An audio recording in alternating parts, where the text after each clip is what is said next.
एक बर्फ के उल्टे पहाड़ से तेज टक्कर होती है और इस बर्फ की मोटी छत के नीचे लोहे के ताबूत में बंद 20 लोग समझ जाते हैं कि अब उनका अंत आ चुका है। वो डूब कर और जम कर दोनों तरह से मरने ही वाले हैं। तो ये है 1931 का आर्कटिक ओशियन, दुनिया का सबसे ऊपर का समंदर, जहाँ चारों तरफ हजारों किलोमीटर तक सिर्फ बर्फ ही बर्फ है। और आज इस बर्फ की सफेद चादर के नीचे समुद्र के अंधेरे में एक सबमरीन चल रही है जिसके अंदर है 20 लोग। ये डरे हुए हैं, रो रहे हैं, कांप रहे हैं, क्योंकि उनके और आर्कटिक ओशियन के बीच सिर्फ कुछ इंच मोटी स्टील की चादर है। और ये सबमरीन बर्फ की ऊपरी चादर से अभी इस तरह टकरा रही है कि उसमें कभी भी एक बड़ी दरार आ सकती है, जिसका मतलब आर्कटिक का बर्फीला पानी इस सबमरीन के अंदर समा जाएगा और इसमें मौजूद हर इंसान एक दर्दनाक मौत मरेगा। और इससे ज्यादा बुरी खबर तो यह है कि सबमरीन की जो ड्रिल है वो ऑलरेडी खराब हो चुकी है, साथ ही पीछे का रडर भी टूट चुका है और एक इंजन पहले से ही फेल हो गया है। इसका मतलब ये सबमरीन ना ही बर्फ में छेद करके ऊपर आ सकती है, ना ही ये लोग सबमरीन को ऊपर या नीचे मूव करा सकते हैं। लेकिन सबमरीन में अपनी इस मौत को सामने देखकर लोगों के चीखने चिल्लाने के बावजूद भी एक आदमी ऐसा था जो इस सबमरीन को इस बर्फीले पानी में और नीचे ले जा रहा था, सिर्फ अपने सपने और अपनी पब्लिसिटी के लिए। ये है ह्यूबर्ट विल्किंस, जिसका सपना है कि वो आर्कटिक ओशियन की बर्फ के नीचे से होते हुए नॉर्थ पोल पर पहुंचे और बर्फ की चादर को चीर कर बाहर आए। लेकिन उनको इस बात का कतई अंदाजा नहीं था कि उनका यह सफर कितना खतरनाक है, एक ऐसा सफर जहां उनके खुद के साथ ही उनकी जान के दुश्मन बन जाएंगे और जो खुद उससे अपनी जान की भीख मांगेंगे कि विल्किंस हमें जाने दो। तो आखिर कौन था ये ह्यूबर्ट विल्किंस और क्या वो अपना ये सफर और नॉर्थ पोल पर जाने का सपना पूरा कर पाया, और कैसे ये सभी लोग नॉर्थ पोल की बर्फ की मोटी चादर के नीचे दबी हुई अपनी सबमरीन से बाहर निकले भी या वहीं हमेशा के लिए दफन हो गए। 5 seconds, sir.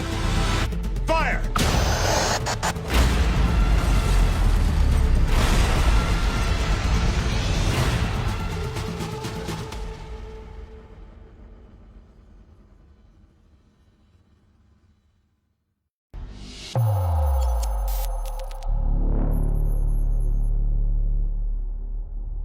19 मई 1845 लंदन का थेम्स रिवर, हजारों लोग नदी के किनारे खड़े हैं और सामने दो बड़े जहाज तैयार हैं, HMS एरेबस और HMS टेरर। इन जहाजों पर 129 लोग सवार हैं, जिन्हें ब्रिटिश रॉयल नेवी के द्वारा भेजा गया है नॉर्थ वेस्ट पैसेज को ढूंढने के लिए, यानी आर्कटिक की बर्फ के बीच से एक रास्ता ढूंढना है जो कि अटलांटिक ओशियन को पैसिफिक ओशियन से जोड़े ताकि व्यापार आसान हो जाए। और इस मिशन का लीडर है 59 ईयर्स का तजुर्बेकार समुद्री officer captain sir John Franklin. इन जहाजों में करीब 3 साल का खाना भरा हुआ है, 80,000 टिन कैंस में मीट और सब्जियां, लाइब्रेरी है, पियानो है। ये उस जमाने का सबसे ज्यादा एडवांस और सबसे ज्यादा महंगा आर्कटिक मिशन था और सबको इस बात पर पूरा यकीन था कि फ्रैंकलिन अब जीत कर ही आएंगे। जहाज निकले, लोगों ने हाथ हिलाया और फिर एरेबस और टेरर आर्कटिक के बर्फीले समुद्र में जाने के बाद कभी लौट कर नहीं आए और इस जहाज पर मौजूद 129 लोगों को फिर कभी किसी ने जिंदा नहीं देखा।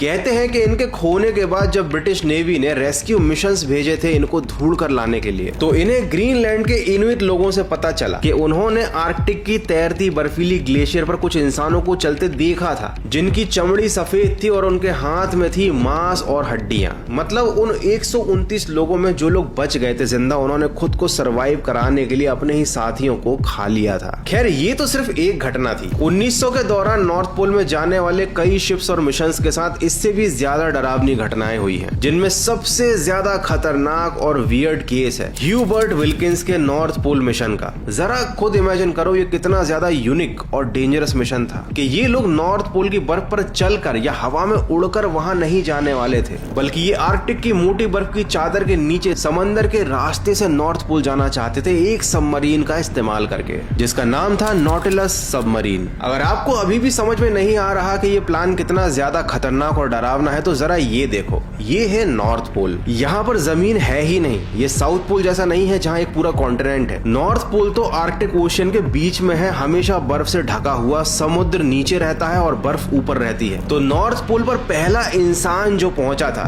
1926 में, तो वो जमीन के रास्ते नहीं पहुंचा था एक्सपीडिशन करने, बल्कि वो पहुंचा था एक एयरशिप के जरिए। तो दुनिया का एक ऐसा पॉइंट जिस पर कभी किसी इंसान ने आज तक फिजिकली फिजिकली अपना पैर नहीं रखा, वहां जाने के लिए तुम ऐसा रास्ता चुनो जो कि समुद्र के नीचे से जाता है, तो भाई इसके लिए जिगर चाहिए, वो भी 1930 में जब टेक्नोलॉजी इतनी ज्यादा एडवांस नहीं थी। लेकिन विल्किंस कोई आम आदमी नहीं था जिसके अंदर नॉर्थ पोल जाने की चुल थी। ये बहुत ही ज्यादा एक्सपीरियंस्ड एक्सप्लोरर रह चुका था। इसने 1928 में आर्कटिक को एरोप्लेन से क्रॉस किया। साथ ही विल्किंस एक वेदर साइंटिस्ट भी था और उसको ऐसा लगता था कि अगर सबमरीन में बैठकर आर्कटिक ओशियन के अंदर से जाएंगे नॉर्थ पोल तो कुछ ऐसा डेटा हाथ लग सकता है, कुछ ऐसी इंफॉर्मेशन मिल सकती है जो कि पृथ्वी के ओशन करेंट्स और वेदर पैटर्न को प्रिडिक्ट करने में काफी ज्यादा यूजफुल होगी फ्यूचर के लिए। और इसके लिए विल्किंस ने एक ऐसा प्लान बनाया कि वो स्वालवार्ड से, मतलब यूरोप से सबमरीन में बैठेगा, आर्कटिक की मोटी चादर के नीचे चलता जाएगा और नॉर्थ पोल क्रॉस करेगा, अलास्का में बाहर निकलेगा। ये पूरा सफर था करीब 3400 किलोमीटर का और उसके प्लान के अकॉर्डिंग उसको लगने वाले थे करीब 42 दिन। और ये पागलपन करने के लिए विल्किंस बिल्कुल सीरियस था। अब इस प्रोजेक्ट के लिए पैसा जुगाड़ने के लिए विल्किंस ने अपनी एड़ी चोटी का जोर लगा दिया। लेकिन जब बात नहीं बनी तो उसको एक फंडिंग की जरूरत थी और वो फंडिंग उसको मिली अमेरिका के एक फेमस न्यूज़पेपर के मालिक विलियम से। अब विलियम ने ये दिमाग लगाया कि ये बंदा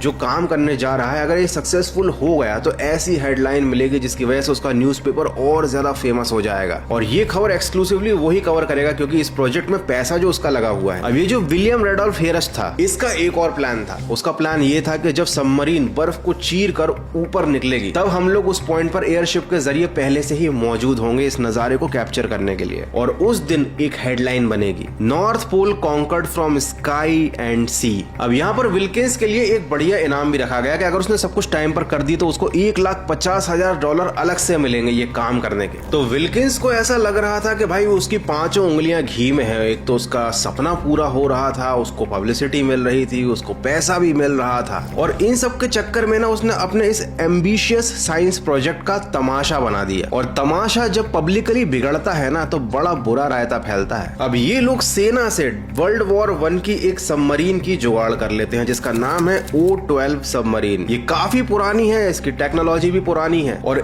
इसका इस्तेमाल करके आर्कटिक या इसके नीचे जाना मतलब सीधे सीधे मौत को दावत देना। लेकिन विल्किंस इसी का इस्तेमाल करते हैं क्योंकि भाई यही एक ऐसी सबमरीन थी जो उनको मिल रही थी। अब वो इसको करवाते हैं मॉडिफाई, जिसके लिए वो जाते हैं साइमन लेक के पास, एक इंजीनियर जो कि पुरानी सबमरीन को स्टील और कंक्रीट के लेयर लगाकर और ज्यादा मजबूत बना देता है ताकि ये बर्फ से टकराए तो इस सबमरीन के रियल स्ट्रक्चर को नुकसान ना हो। साथ ही उसने स्लेज रनर्स भी लगाए ताकि सबमरीन जब आर्कटिक की बर्फ की चादर के नीचे चले तो उससे टकराते हुए वो स्मूथली चलती रहे और सबमरीन का स्ट्रक्चर रगड़ खाकर क्रैक ना हो। साथ ही इसमें एक ड्रिल लगाई गई जो 20 फीट मोटी बर्फ में छेद कर सकती थी। अब सुनने में तो ये बहुत एडवांस लग रहा है, बिल्कुल मूवी की तरह कि अब तो भैया मिशन पूरा होगा, बर्फ का सीना चीर कर निकलेंगे विल्किंस। लेकिन ये सारी नई टेक्नोलॉजी, ये सारे मॉडिफिकेशन एक बूढ़ी घोड़ी पर लाद दिए गए थे, एक बूढ़ी सबमरीन जिसके बस की नहीं थी ये सारी चीजों को झेलना। अब जब उतरने से पहले एक ड्रिल की गई तो इसके सारे सिस्टम्स चेक किए गए और सारे सिस्टम फेल हो गए, ड्रिल भी फेल हो गई। और ऐसे में अगर इस सबमरीन को उतारा जाता उस मिशन पर तो ये सीधे सीधे मौत को दावत देना होता क्योंकि भाई ये एक लोहे का ताबूत था जो बर्फ के पानी के अंदर तैर रहा था, नथिंग मोर देन दैट। तो इसको दोबारा से रिपेयर करने के लिए भेजा गया। अब विल्किंस के इस प्रोजेक्ट में जितनी ज्यादा देरी हो रही थी उसके ऊपर प्रेशर बढ़ रहा था क्योंकि न्यूज़पेपर वाले विलियम भैया ने एयरशिप को पहले ही रवाना कर दिया था। तो विल्किंस को ये धमकी मिली कि टाइम पर तुम्हें नॉर्थ पोल पहुंचना है क्योंकि अगर भैया तुमने ऐसा नहीं किया तो हमारा जो सपना है north pole conquered from sky and sea, ये वाली हेडलाइन छापने का जो सपना है वो अधूरा रह जाएगा और अगर ये अधूरा रह गया तो हम तुम्हारे इस प्रोजेक्ट की फंडिंग को रोक देंगे। तो विल्किंस थोड़ा सा घबरा गए, उन्हें लगने लग गया कि भाई जल्दी जल्दी ये सबमरीन रेडी हो ताकि मैं निकल सकूं अपने मिशन पर। अब 4 जून 1931 को सब कुछ तैयार हो गया। नॉटिलस सबमरीन तैयार थी, ये न्यूयॉर्क से निकली तो नॉर्थ अटलांटिक की बड़ी बड़ी तूफानी लहरों ने इस सबमरीन को खिलौने की तरह उछालना शुरू कर दिया। इस सबमरीन के अंदर भी जरा नजर मार लेते हैं। यहाँ पर करीब 20 लोग सवार थे जिनके पास प्रॉपर बैठने तक के लिए स्पेस तक नहीं था। पूरे सबमरीन में चंद टॉयलेट थे, थोड़े से बेड थे जिस पर शेयर करके लोगों को सोना पड़ता था और तूफान और समुद्री लहरें सबमरीन को ऐसे उछाल रही थी जैसे कि वो कोई टीन का डिब्बा हो। तो इसके अंदर के लोगों की क्या हालत हो रही होगी आप खुद ही इमेजिन करके देखो। अब इसी दौरान इंजन का सिलेंडर क्रैक हो जाता है। तो अब ये सबमरीन टेक्निकली एक इंजन पर चल रही थी। 13 जून को सबमरीन का रेडियो भी बंद हो जाता है, क्रू की हालत खराब हो चुकी थी। क्योंकि रेडियो बंद होने से इनका कांटेक्ट बाकी की दुनिया से कट चुका था। किसी को नहीं मालूम था कि ये लोग कहाँ हैं, जिंदा हैं या मर गए। अब 15 जून को एक अमेरिकन बैटलशिप USS व्योमिंग ने नॉटिलस को समुद्र में बहते हुए देखा, जिसके दोनों इंजन फेल हो चुके थे। जिसके बाद जहाज ने इस सबमरीन को बड़े सी रस्सी से बांधकर रेस्क्यू किया और अटलांटिक पार कराते हुए British navy submarine repair port पर ले गए। अब नॉटिलस सबमरीन के क्रू मेंबर बहुत कुछ देख चुके थे इस दौरान। उनके सबमरीन का पावर कट हो चुका था, दोनों इंजन फेल हो चुके थे, दुनिया से उनका कांटेक्ट टूट चुका था। तो भाई लोग घबराए हुए थे। तो 4 लोगों ने तो इस मिशन को वैसे ही छोड़ दिया। लेकिन विल्किंस ने हार नहीं मानी। इंग्लैंड में इस सबमरीन को फिर से रिपेयर किया गया, पार्ट्स अमेरिका से मंगवाए गए, जिसमें हफ्तों लग गए। और इसका मतलब साफ था कि अब ये जो मिशन है ना, ये टाइम पर पूरा नहीं हो पाएगा। अब ये जो इनाम के $1,50,000 जो मिलने वाले थे विल्किंस को, वो तो उसके हाथ से गए। और साथ ही साथ जो न्यूज़पेपर पहले विल्किंस को हीरो बता रहे थे, अब वो उसका मजाक उड़ाने लग गए थे। ऐसा कहने लग गए थे कि नॉर्थ पोल पर तो कोई नॉर्मल इंसान चला जाएगा, लेकिन विल्किंस नॉर्मल नहीं है, इसलिए वो नहीं जा पाए।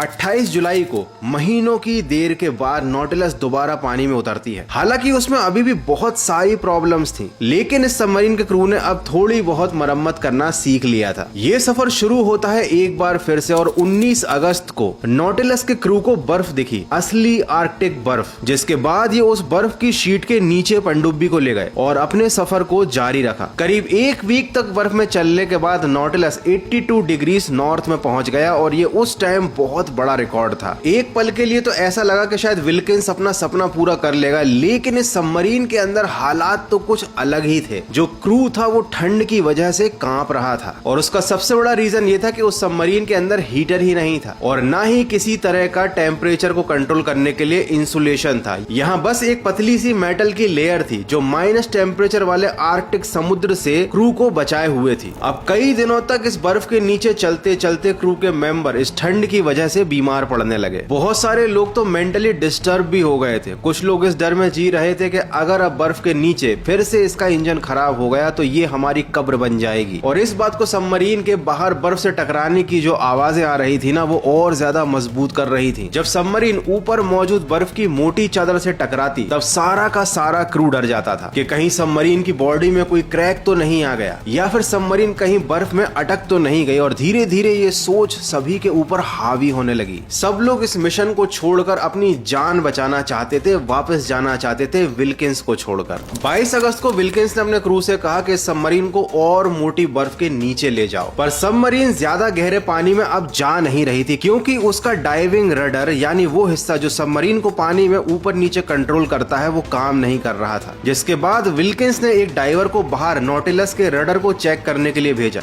डाइवर ने वापस आकर विल्किंस को यह बताया कि इस सबमरीन में रडर है ही नहीं, वो अपनी जगह से गायब है। जिसका मतलब ये था कि या तो ये रडर बर्फ से टकराकर टूट गया था या फिर किसी क्रू मेंबर ने इसको जानबूझकर अब निकाल दिया था, क्योंकि इस घटना की एक रात पहले ही विल्किंस की अपने क्रू मेंबर्स के साथ बहुत ज्यादा बहस हुई थी। सभी लोग इस बात पर जोर दे रहे थे कि हमें वापस चलना चाहिए, इस मिशन को रोक देना चाहिए, लेकिन विल्किंस अपनी जिद पर अड़ा हुआ था। तो विल्किंस को इस बात पर शक था कि शायद किसी क्रू मेंबर ने ही जानबूझकर रडर के साथ छेड़छाड़ की है ताकि सबमरीन आगे जा ही ना पाए और उसका ये मिशन फेल हो जाए। अब विल्किंस ने रेडियो से हीस्ट को मतलब न्यूज़पेपर के उस मालिक को सारी बात बता दी कि अब उनकी सबमरीन ज्यादा गहरे पानी में नहीं जा पा रही है। तो पब्लिकली विलियम रैंडोल्फ हीस्ट ने विल्किंस से कहा कि तुम वापस आ जाओ, हमें तुम्हारी और क्रू की जान की ज्यादा फिक्र है। लेकिन ये तो केवल एक दिखावे वाला मैसेज था। असली मैसेज विल्किंस के लिए ये था कि मैंने तुम पर पैसा लगाया है और अगर तुमने ये मिशन कंप्लीट नहीं किया तो तुम बर्बाद हो जाओगे। अब विल्किंस के सामने 2 रास्ते थे, या तो हार कर वापस लौट आओ, विल्किंस फाइनेंशियली खत्म हो जाए और सारी दुनिया मिलकर उसका मजाक बना दे, लेकिन दूसरी तरफ एक और रास्ता था, अपनी और बाकी क्रू के 20 मेंबर्स की जान खतरे में डाल दो। और विल्किंस ने क्या चुना ये सोचकर आप हैरान रह जाओगे। उसने एक ऑर्डर दिया। 31 अगस्त 1931 को विल्किंस ने कहा कि नॉटिलस के टैंक में पानी भरो, सबमरीन का अगला हिस्सा 2 डिग्री झुकाओ। वो बिना रडल के सबमरीन को बर्फ के और नीचे ले जाने की कोशिश कर रहा था और ये वो कैसे करता, सबमरीन को झुकाकर, बिना किसी रडल के, बिना किसी प्रॉपर कंट्रोल के। एक पुरानी सबमरीन जिसके बहुत सारे सिस्टम ऑलरेडी काम नहीं कर रहे थे। जब सबमरीन बर्फ के नीचे घुसी तो छत पर लगे स्लेज रनर बर्फ की नीचे वाली सतह पर घिसटने लगे और अंदर ऐसी आवाज आ रही थी जैसे कि मेटल की शीट किसी पत्थर पर रगड़ा रही। ये आवाज पूरी सबमरीन में गूंज रही थी। सबमरीन के अंदर मौजूद हर इंसान डर की वजह से कांप रहा था कि अब इस विल्किंस की वजह से हम सब ऊपर जाने वाले हैं। और ये वो मोमेंट था जब विल्किंस को भी एहसास हो गया कि उसने अपने मतलबीपन के चलते, केवल अपनी पब्लिसिटी, अपने एम्बिशंस के लिए इतने सारे लोगों की जान खतरे में डाल दी। और फाइनली 6 सितंबर 1931 को विल्किंस ने रेडियो पर एक मैसेज छोड़ा, our Arctic trip is over.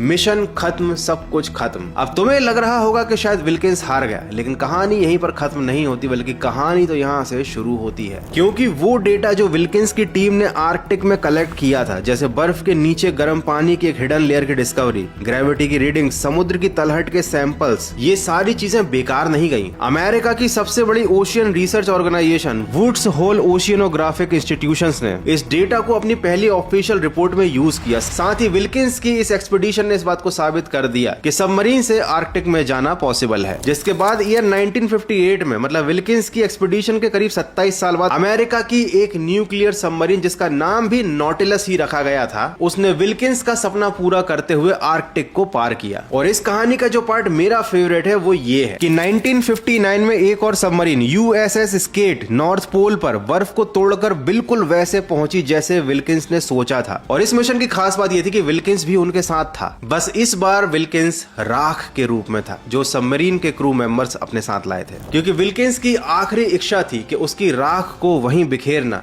जहां जाने का हमेशा से उसने सपना देखा था, नॉर्थ पोल। और USS स्केट की टीम ने एग्जैक्ट वही किया। कुछ राख बर्फ पर बिखरी, कुछ हवा में उड़ गई, और विल्किंस 27 साल देर से ही सही, मरने के बाद किसी और की सबमरीन की मदद से आखिरकार नॉर्थ पोल पहुंच ही गया। देखो, कुछ सपने इतने जिद्दी होते हैं कि उन्हें मौत भी नहीं रोक पाती। So that's it for today. I hope कि आपको विल्किंस और इस सबमरीन का ये जो सफर था वो अच्छा लगा होगा, पसंद आया होगा। अगर ऐसा है, वीडियो देखने में मजा आया है, कुछ सीखने को मिला है तो वीडियो को लाइक करना, नए हो तो सब्सक्राइब करना। मिलते हैं अगले एक और तगड़े और नॉलेजेबल वीडियो में।